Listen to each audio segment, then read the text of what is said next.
Hello students, welcome to our YouTube channel luck classes.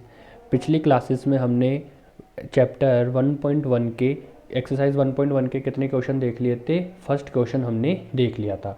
आज हम देखेंगे चैप्टर 1.1 का एक्सरसाइज 1.1 का क्वेश्चन नंबर 2 क्या है। देखिए क्वेश्चन नंबर 2 आपका show that any positive odd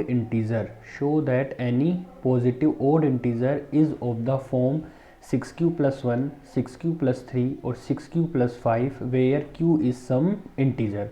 देखिए ये आपके क्या है, लैंग्वेज वाले क्वेश्चन है और इनको आपको क्या लिखना है, इसको सोल्व करना है। तो देखिए कैसे कैसे सोल्व करेंगे। देखो अभी तक आपने क्या पढ़ा था, यूक्लिड डिवीजन एल्गोरिथम से।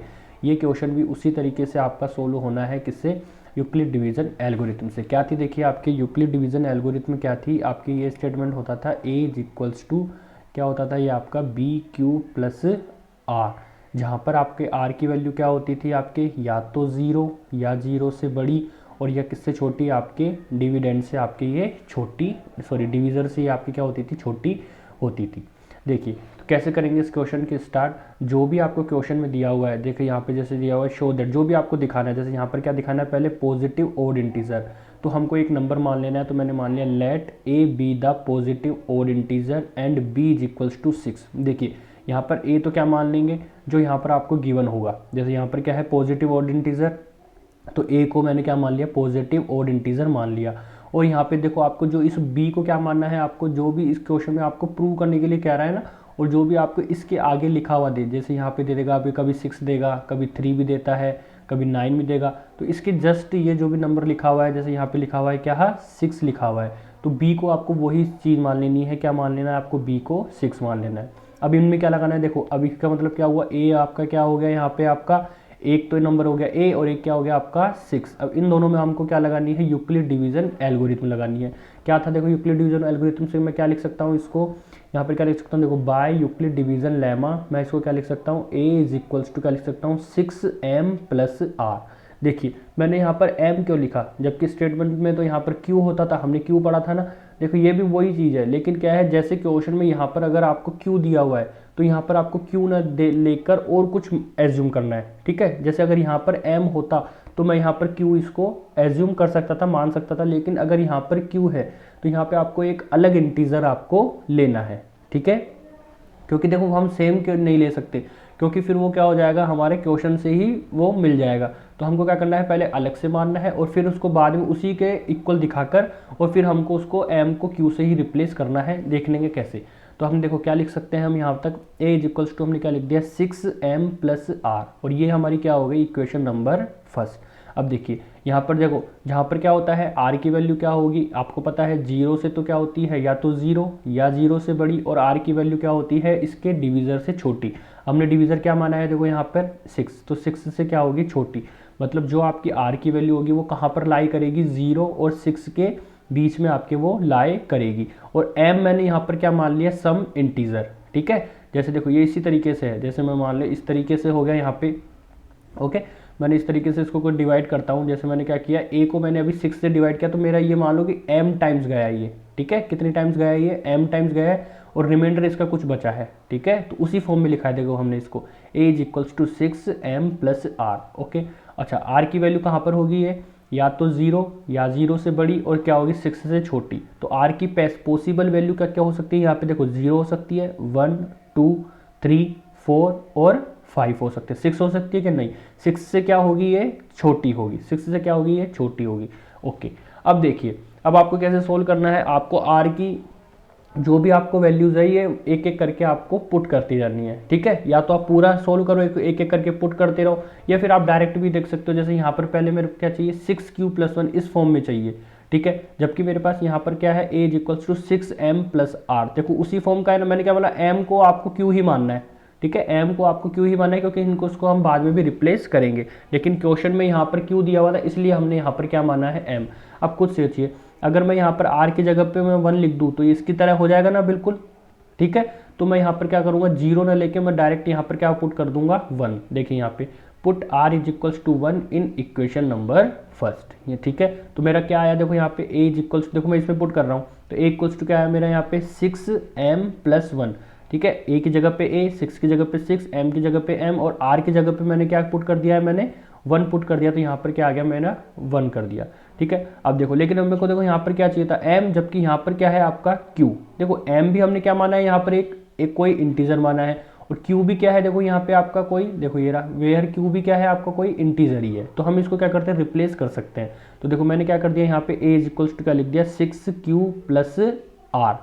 ठीक है, और इसको क्या नाम दे दिया इक्वेशन 2, जहाँ पर क्या है आपके m और q क्या है, बोथ आर इंटीजर, इसलिए मैंने इसको क्या कर दिया, अब m को q से रिप्लेस कर दिया। ठीक है, तो देखो मेरे को किस फॉर्म में मिल गया ये 6q प्लस, सॉरी यहाँ पे देखो क्या आएगा, यहाँ पे आपका 6q प्लस 1 मिल गया। इसके बाद देखो मेरे को क्या चाहिए, अब आगे चाहिए मेरे को क्या 6q प्लस 3 चाहिए मेरे को। देखिए मेरे को अब क्या चाहिए 6q प्लस ये 3 चाहिए। तो बताओ देखो मेरे पास क्या इक्वेशन थी 6m प्लस r। अगर देखो मैं r की जगह, देखो m को तो आपको वही मानना है, q ही आपको है ना एज्यूम करना है। अगर r की जगह पे मैं क्या लिखूँ, तो मैं 2 ना रख के मैं डायरेक्ट यहाँ पर क्या रखूंगा 3। आप चाहे तो आप ये भी रख सकते हो, पहले 0 रख दिया, फिर 1 लिख दिया, फिर 2 लिख दिया, इससे लेकिन क्या होगा क्वेश्चन आपका लेंथी हो जाएगा, और ये क्वेश्चन आता है 3 नंबर में। ठीक है, तो आपको इतना लेंथी जाने की जरूरत नहीं है, क्योंकि आपको और भी तो क्वेश्चंस करने रहेंगे। ठीक है, तो आपको डायरेक्ट देखने, हाँ भी मेरे को जो जो वैल्यू चाहिए क्वेश्चन में पूछिए मेरे से, मैं सीधा सीधा आर की वैल्यू वो ही पुट करता रहूँ। ठीक है, तो यहाँ पे मेरे आर की वैल्यू क्या रखूंगा मैं यहाँ पर, अब आपके क्या रखूंगा 3, क्योंकि मेरे को क्या चाहिए 6q प्लस 3 की फॉर्म चाहिए। ठीक है, तो देखो मैंने क्या कर दिया यहाँ पे, now put r is equals to 3। r equals to 3 put करूंगा तो क्या होगा, देखो a की जगह पे a आ गया, 6 की जगह पे 6 आ गया, m की जगह पे अपन m ही मान रहे हैं, और r की जगह पे क्या आ गया आपका यहाँ पर 3, क्योंकि r की जगह पे हमने क्या कर दिया पुट कर दिया। अब वापस वही चीज़, मेरे को m नहीं चाहिए, मेरे को तो क्या चाहिए q, क्योंकि q भी इंटीजर है m भी इंटीजर है, तो मैं इसको रिप्लेस कर सकता हूँ। तो यहाँ पर क्या आ गया मेरा a इज इक्वल्स टू क्या आ जाएगा मेरा 6q प्लस 3 आ जाएगा। ठीक है, आगे अब देखो, अब यहाँ पर मेरे को दो चीज़ें मिल गई, 6q प्लस 1 मिल गया, 6q प्लस 3 मिल गया। अब मेरे को क्या चाहिए 6q प्लस 5 चाहिए। मतलब अब मेरे को क्या करना पड़ेगा, r की वैल्यू को मेरे को यहाँ पर अब ये लास्ट वाली वैल्यू पुट करनी पड़ेगी, क्या करनी पड़ेगी r इक्वल्स टू 5। इससे मेरे को क्या मिलेगा a is equals to 6m plus 5 मिल गया, और m की जगह पे देखो यहाँ पे पुट यहाँ पे, हाँ यहाँ पे m की जगह पे हम वापस क्या पुट कर लेंगे, हम यहाँ पे q को हम यहाँ पे पुट कर लेंगे। तो हमें क्या मिल गया देखो एज इक्वल्स टू क्या मिल जाएगा हमें 6q प्लस 5। ठीक है, देखो अब सारा क्वेश्चन सोल्व हो गया, हमने 6q प्लस 1 भी दिखा दिया, हमने 6q प्लस 3 भी दिखा दिया, और हमने 6q प्लस 5 भी यहाँ पर दिखा दिया।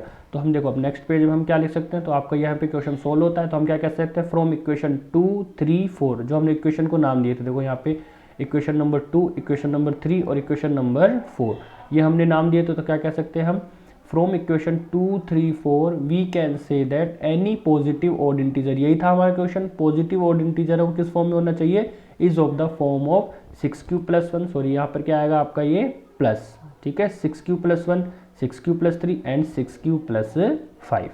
ठीक है, आया होगा आपको समझ में। देखो ये क्वेश्चन क्या है, लैंग्वेज की है, जितनी अच्छी आप लैंग्वेज लिखेंगे उतने ही आपको मैक्सिमम मार्क्स को ऑब्टेन करने में आपको मदद मिलेगी। ठीक है, नेक्स्ट क्वेश्चन है, देखिए आपका क्या, question number 3, an army contingent of 616 member is to march behind any army band of 32 member in a parade. The two groups are to march in the same number of the columns. What is the maximum number of columns in which they can march? देखिए क्या मतलब है इसका मतलब है देखो 32 लोगों के हाथ में, तो देखो आपने देखा होगा ना, जैसे आपकी वो रिपब्लिक डे पर रैली वैली वगैरह निकलती है, परेड निकलती है, तो उसमें कैसा होता है कुछ लोगों के पास बैंड होता है, और उन बैंड के पीछे क्या चलते हैं, कुछ सैनिक चलते हैं, वो परेड करते हुए चलते हैं, लेफ्ट राइट करते हुए चलते हैं। तो इनमें क्या है देखो 32 लोगों के पास तो क्या है बैंड है, और उनके पीछे कितने लोगों को चलना है 616 लोगों को आपको चलना है। तो बताइए ऐसे में कितने मैक्सिमम नंबर ऑफ कॉलम बना सकता हूं ताकि उनमें जो नंबर रहे वो फिक्स रहे। मतलब देखिए कैसे, जैसे मैं इसको पहले छोटा करके देखता हूँ, मैंने क्या मान लिया, suppose 12 member will March behind 4 band members. मतलब मैंने क्या किया, मतलब इसकी जगह पे 616 की जगह पे मैंने मान लिया कि 12 मेंबर है, ठीक है, और 4 लोगों के पास क्या है उनमें से बैंड, टोटल कितने हो गए 16, 4 लोगों के पास क्या है बैंड।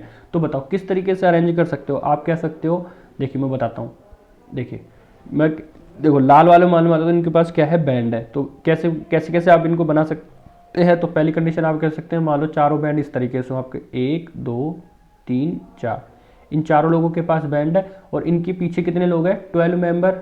अगर मैं एक ही कॉलम में बनाना चाहूँ तो 12 मेंबर इनके, तो किस तरह से हो गए, और बाकी देखो ये क्या हो जाएंगे आपके 12, कैसे 1, 2, 3 4 5 6 7 8 9 10 11 12 इस तरीके से बनाओगे। अच्छा, दूसरी क्या सोच सकते हो आप, क्या पता ये 2 कॉलम में हो, इस तरीके से हो सकते हैं, ये 2 मेंबर इस तरीके से हो गए, 4 है ना ये, तो ये दोनों इस तरीके से हो गए और इनके पीछे इक्वल इक्वल चल रहे हैं। देखिए टोटल कितने थे, ये 12, तो इनके पीछे कितने चलेंगे, 6 चलेंगे, 1 2 3 4 5 6 और इसके पीछे भी 1 2 3 4 5 6।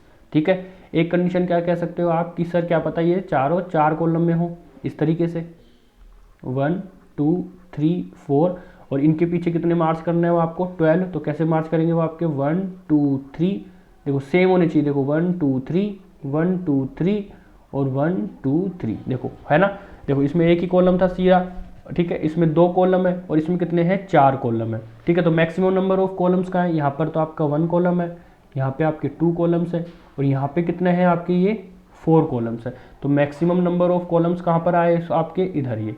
ठीक है, ये तो चलो छोटा क्वेश्चन था इसलिए आप इसको डायरेक्ट आप इस तरीके से ये बना के भी कर सकते हैं, लेकिन जैसे अब ये बड़ा क्वेश्चन आया तो आप डायरेक्ट थोड़ी बना सकते हो इसको।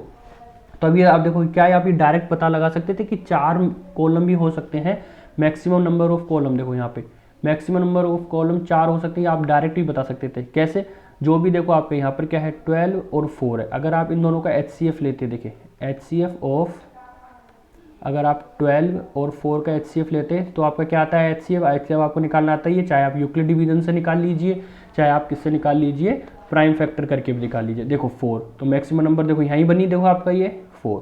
इसी तरीके से इस क्वेश्चन में आपको क्या करना है, ठीक है, किस किस का आपको HCF ले लेना है, 6 1 6 का और किसका आपके 32, इन दोनों का आपको क्या ले लेना है HCF ले लेना है। ठीक है, HCF लेना आपको आता ही है, आप चाहे यूक्लिड डिवीजन एल्गोरिथम से इसको पूरा सोल्व कर दीजिए, चाहे आप इसको डायरेक्ट सोल्व कर लीजिए। ठीक है, तो इसका जो भी आंसर आएगा अब आपको इसको किसको बताना है, आपका इन दोनों का जो भी HCF आए उसको आपको क्या करना है, कमेंट बॉक्स में आपको पिन करना है इसका आंसर। ठीक है, मेन चीज़ तो क्या थी इस क्वेश्चन की लैंग्वेज समझना। बच्चे क्या करते हैं डायरेक्ट इसको रट लेते हैं कि ये HCF ही इसका HCF निकालना है, बट क्यों, तो मैंने इसको देखो इस पूरा तरीके से इसको मैंने क्या किया है, एक्सप्लेन किया है।